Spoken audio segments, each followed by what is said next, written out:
Hello and welcome back to my wrestling channel. Well, it's not really technically a wrestling channel, it's just my other channel. Hang on till I just move that, sorry.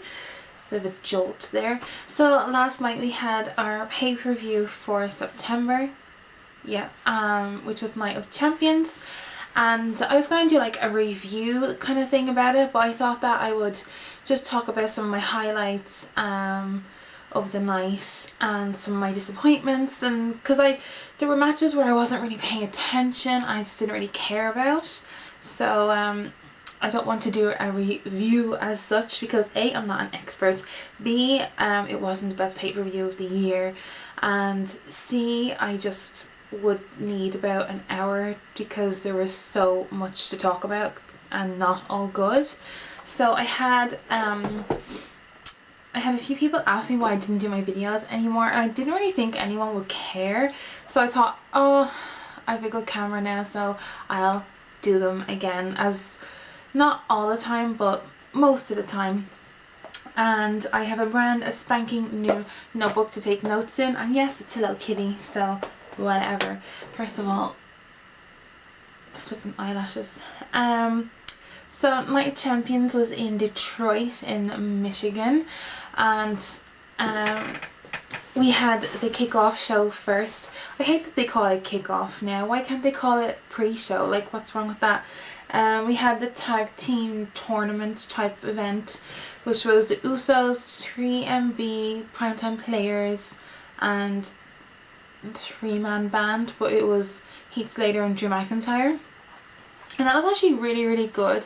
I kind of thought, who do I think was I really wanted the Real Americans to do something. I really want them to kind of be really high up in that division, but then I kind of think of Swagger and Cesaro solo, and they're just so good. Whatever about Swagger and his personal shit, he's a talented wrestler and he's strong. He had a very odd haircut last night actually. It's like a step or something. It was just weird. But Cesaro is like really up there with one of the best wrestlers in the company today, and I just want to scream and just be like, he's so much better. But for now he should make the best of what he's got, I guess, and I'd like to see them higher up. The winner was the Primetime Players.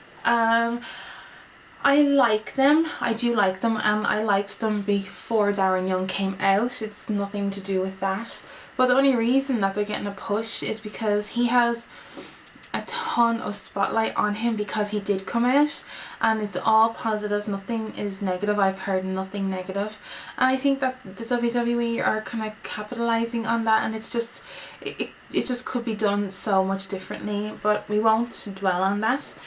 They were good before and now they are good again. They're obviously face now, it seems. So yeah, they get to wrestle on the main show, get to wrestle tag team champions Seth Rollins and Roman Reigns. I felt like I really messed that up. Who cares? So the main show opened with Triple H coming to the ring, and I don't know about you, but I felt like he was kind of talking like he was a face again. Not fully face, but he wasn't this angry SOB that he's been lately. He was different. He made the stipulation that nobody interferes in Orton's match later, no Shield, no Big Show, nothing, which was obviously it's great, which means it was a clean win. But I don't know, it felt like, it just felt different. And then obviously Heyman interrupted him, and the way he was talking to Heyman, it felt like he was trying to make us all laugh. I could be completely wrong, but I almost felt like he was kind of showing a side where he might turn again, you know. Maybe I'm wrong, I don't know. It was just a bit confusing. Jesus, I have way too much mascara on. So obviously he had a bit of heat with Curtis Axel, who has the charisma of a freaking hair clip. I'm not even joking. He is just dull as hell. There's more charisma in literally the opening of this clip than than Curtis Axel's whole body. Axel said to Triple H that he was jealous that he beat him on his first night as a Heyman guy.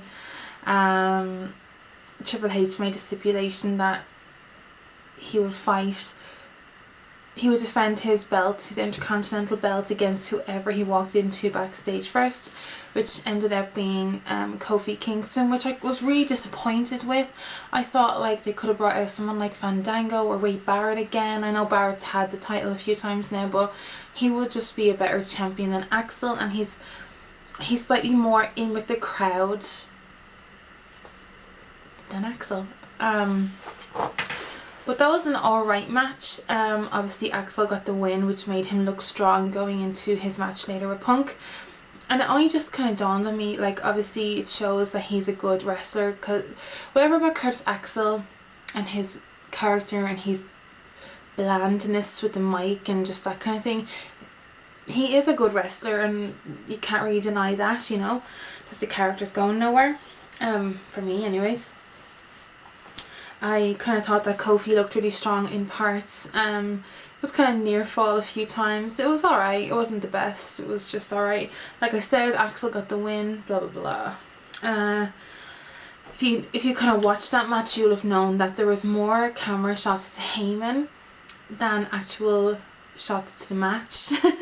So obviously they're going to focus on that part. Then there was the Divas match, which was a fatal 4-way. This was alright. The reason I'm speaking about it is because it was messy to begin with. It was almost like they didn't know what to do. You had Naomi, Brie, AJ, who's a champ, and Natalia. Oh my god, I couldn't think of her name. Oh, to get comfy. There was a few botches kind of here and there, a few kind of what the hell moments, but there was one time where I don't know if the ref botched or not. It was really confusing. I think he did. Naomi was, she was like, this sounds really dirty, I'm just going to say it and get it over with. Naomi was on her back, shoulders down. Brie was on top of her, shoulders down. So technically, if you're a WWE ref, shoulders are down, pinfall, kind of 1, 2, 3. But I definitely could have counted to 10. Then Natalia kind of got up, put them two into a double sharpshooter. AJ kind of interfered with that. AJ put her in. Black Widow got the win. For me, I love AJ. I think she's really good and stuff like that. And I did an article recently on Wrestling News Source, and I kind of spoke about the divas and total divas and stuff. I'll link it down below so you can kind of make your own opinion. I did get a bit of heat off people. I had a few childish comments from people saying it was wrote by a 5-year-old. I think the fact that a woman wrote about women's wrestling pissed people off for some reason, and that's, oh my god, it's bucketing down rain. Oh, I have to go somewhere. Yeah, people are just absolutely feckin' childish out there. So yeah, that was that. What was the other highlights? Fandango wrestled The Miz and Miz won. That wasn't really great, but I do love Fandango. CM Punk's match with Axel was good. He obviously defeated Axel and got to face Heyman, kind of beat him up a bit. But the one part of that match, and someone said, I don't know who was it? I did see on my Twitter feed, someone did say that Ryback could be the next Heyman guy, and I hadn't heard anything about it. I don't tend to read any spoilers or stuff. I'm not really like that, but it totally slipped my mind. And then when Punk went to get Heyman in the face with the stick, turned around and I need to sneeze. And Ryback put him through a table. So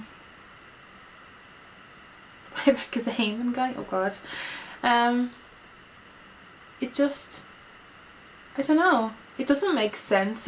At one point I know I tweeted saying that I don't know what I actually said, but what I think about it is that I do think it's a good idea. I think Ryback I don't think he's a Goldberg knockoff. I'm sick of those fucking chants. Excuse my language. I'm sick of those chants. Goldberg, Goldberg.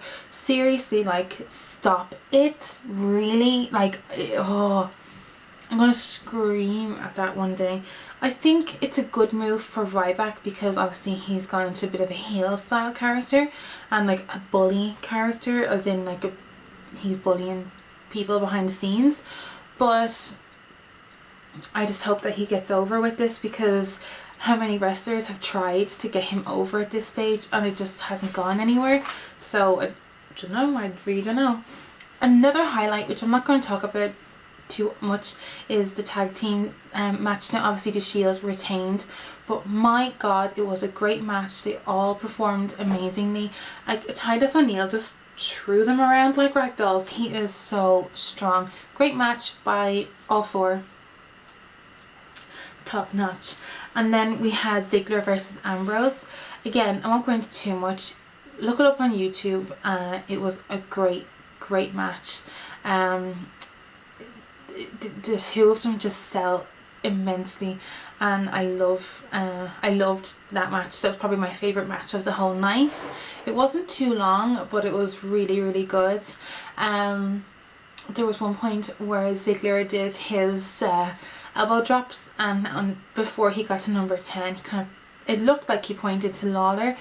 If you don't know, Jerry Lawler done